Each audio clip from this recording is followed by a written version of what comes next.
So Germany is a special case for Germany. Most of the countries so far, we've had one association. For Germany, there are two.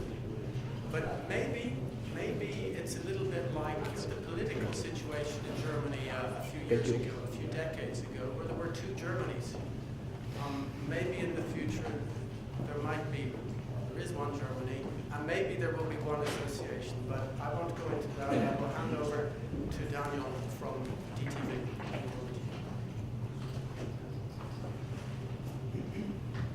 Yes, hello everyone. It seems that I'm going to be the first non-native English speaker, so I apologize in advance that I sometimes might not know all the correct words. I'm here to present one of the two organizations or industry associations from Germany. We are mainly representing small and medium-sized enterprises or companies in Germany. We have roughly 800 members, and instead of giving a general overview of all the projects we are doing, I decided to focus on three specific projects or initiatives we are doing at the moment. First concerns standardization and regulation, which is a topic that is gaining in complexity and importance to our members, and I always like to take a more joking look at it. When you take a look back to ancient times, it was possible to structure whole societies with roughly 66 words. Or if you take a look at the American Declaration of Independence, it was possible to structure a whole country with roughly 1,000 words. And nowadays it takes more than 50,000 words to protect our data. And we as DTV,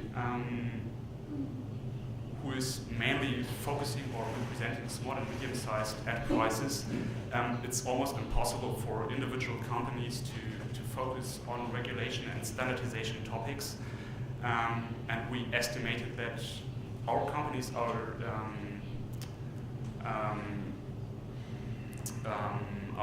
or have to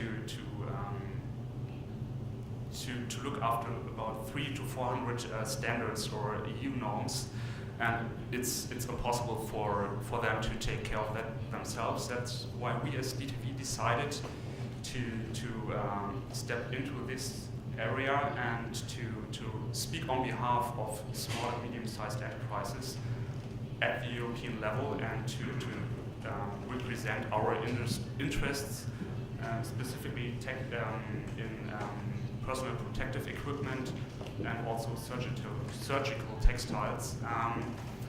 And we do this with two initiatives. We are a member of a European association, Small Business Standards, which has an official mandate from the EU Commission to take care of standardization issues and to represent small and medium-sized enterprises covering all industries. And they have a total of 60 technical experts in about 200 working or technical committees at the European level. And we as DTV have appointed 4 of these technical experts, and they are speaking on behalf of our industry at these committees. And apart from that, we also have a second initiative where we work within this SBS organization together with an industry association that is covering personal protective equipment for non-textiles. So we decided to join forces and to cover personal protective equipment from a textile perspective, but also non-textile perspective. And this is the organization is called SME Safety, and they are speaking on behalf of these manufacturers of non-textile PPE. And in this area, we are getting additional funding from the EU to not only speak in these technical committees, but also to take part in at a higher level, at the more political level, to represent our interests there. And we are doing this since 4 years now. And the results were quite positive. Before we showed up, textile service was not really a topic in things like personal protective equipment and medical devices. And the EU Commission now realized that textile care is a stakeholder in personal protective equipment, for example. And we are also included in the, or our industry is included in the guidelines covering the new PPE regulation. And for example, manufacturers now have to provide information on cleaning and disinfection processes, for example. And that's one of the results of our lobbying at this level.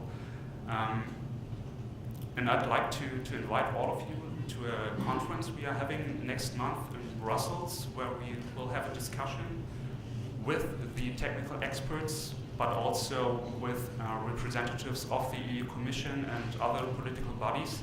And if you're interested in that topic, you're more than welcome to show up at the conference on the November 7th in Brussels.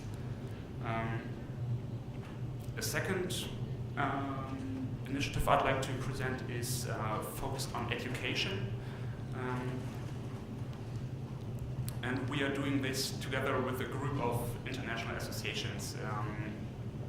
The Belgian, the Czech, the Swedish, and also ETSA is present or is working together with us in this project. And we applied for EU funding in order to develop a e-learning platform for our industry. And we started work last month. And the background or the reasons why we decided to take this approach is that all over Europe we are faced with the same problems, and we do have a lot of career changes working in the industry that have a low education level, often migration background, and it's really hard to reach them on the ordinary or on the more structured level. And that's why we decided we have to take a different approach to reach out to them.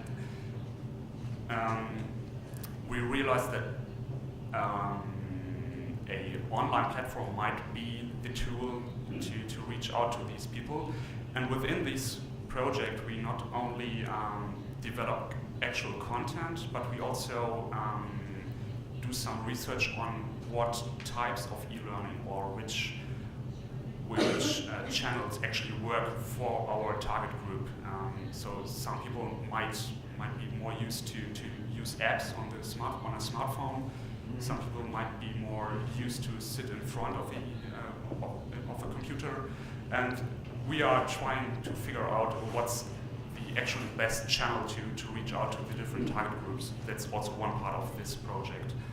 And in the end, we hopefully will develop several digital modules for e-learning, but we will also, apart from creating the actual content, we will also create a platform where users can exchange or also upload their own content. And we integrate virtual, or our plan is to integrate virtual classrooms as well, so that we can have our seminars, for example, recorded, and people can take part in these seminars without actually being present in the room, and they can decide when to actually take part in this seminar.